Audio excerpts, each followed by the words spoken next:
Hi everyone, welcome to my channel Kitchen Craze. இன்னைக்கு நம்ம பார்க்க போற ஒரு சூப்பரான ரெசிபி pan pizza. அதாவது வீட்ல இருக்கிற பொருளை வச்சு எப்படி ஈஸியா பீஸா செய்யலாம்னு பார்க்க போறோம். வாங்க அதை எப்படி செய்யலாம்னு பார்க்கலாம்.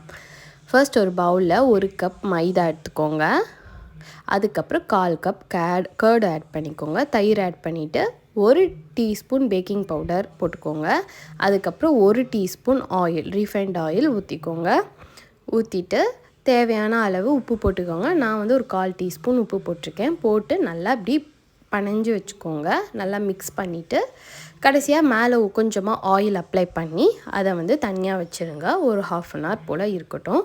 அதுக்கப்புறம் கொஞ்சம் அது மேலே மாவு லைட்டாக அப்ளை பண்ணிவிட்டு மைதா மாவு அப்ளை பண்ணிவிட்டு நீங்கள் இந்த மாதிரி நல்லா விரித்து எடுத்துக்கோங்க. அதாவது ரொம்ப தடியாகவும் இருக்கக்கூடாது, ரொம்ப தின்னாகவும் இருக்கக்கூடாது. கரெக்டாக ஒரு கரெக்டான ஒரு லேயருக்கு நீங்கள் எடுத்துக்கணும். ஏன்னா நம்ம பேனில் பீஸா பண்ண போகிறனால அப்போ தான் அந்த பேஸ் வந்து நல்லா வேகும். ஸோ அதனால் நம்ம வந்து இந்த தின்னுக்கு நம்ம வந்து உருட்டி நான் இன்றைக்கி ஒரு சின்ன பேன் எடுத்திருக்கேன். அதனால் மாவை வந்து 2ஆக பிரிச்சுட்டேன். பிரிச்சுட்டு அதில் ஒரு பாகத்தை வந்து ஃபஸ்ட்டு வந்து என்ன பண்ணிக்கணும்னா ஒரு பேனில் போட்டு ஃபஸ்ட்டு கொஞ்சம் ஒரு 2 நிமிஷம் வச்சு அதை திருப்பி போட்டுட்டு அதுக்கப்புறம் கீழே வந்து ஒரு தம்முக்கு வந்து தோசைக்கல் வச்சுக்கோங்க. அப்போ தான் வந்து அந்த சீஸ்லாம் உருகி வர்றதுக்கும் அந்த கீழே இருக்க பேஸ் வேகிறதுக்கும் கரெக்டாக இருக்கும். இப்போ கீழே தோசைக்கல் வச்சுட்டு மேலே அந்த பேன் வச்சுட்டு அதுக்கு மேலே நான் பீஸா சாஸ் ஆட் பண்ணுறேன். நம்ம பீஸா சாஸ் வந்து வீட்லேயே நம்ம சுலபமாக செய்யலாம். அதோட வீடியோ நான் கூடிய சீக்கிரம் கண்டிப்பாக அப்லோட் பண்ணுறேன்.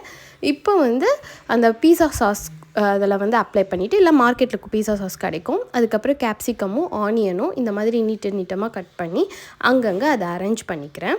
இதில் வந்து நான் வந்து சிக்கன் 65 பண்ணி வச்சுருந்தேன். சிக்கனை நல்லா ஃப்ரை பண்ணி வச்சுருந்தேன். அந்த சிக்கனை நான் பாதியாக உதுத்து அதை வந்து பாதியாக பிச்சு நான் வந்து அங்கங்கே நான் வந்து பீஸாவில் வந்து செட் பண்ணுறேன்.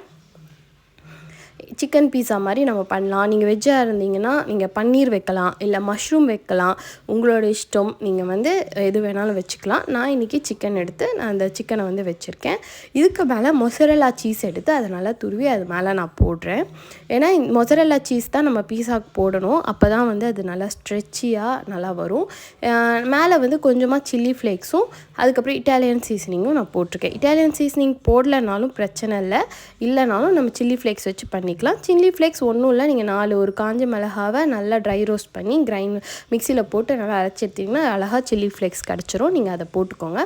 போட்டுட்டிங்கன்னா மேலே இருக்கிற சீஸ் உருகின உடனே நீங்கள் எடுத்துடலாம். சூப்பராக வரும். ஸ்ட்ரெச்சியாக அந்த சீஸோடு வச்சு சாப்பிடும்போது நல்லா அப்படியே பீஸா வந்து செம்ம டேஸ்டியாக வரும். நம்ம வீட்டில் இருக்கிற பொருளே தான், ஈஸ்ட்டு தேவையில்லை, பேக்கிங் பவுடர் இருந்தால் போதும். நம்ம வீட்டில் இருக்கிற பொருளை வச்சு அழகாக இந்த மாதிரி பீஸா செஞ்சு கொடுத்துடலாம். சின்ன பிள்ளைங்களுக்கு வீட்டில் சின்ன பிள்ளைங்க இருக்காங்க, வெளியே பீஸா வேணும்னு கேட்டால் கூட நீங்கள் ஈஸியாக வீட்டிலே செஞ்சு கொடுத்துடலாம்.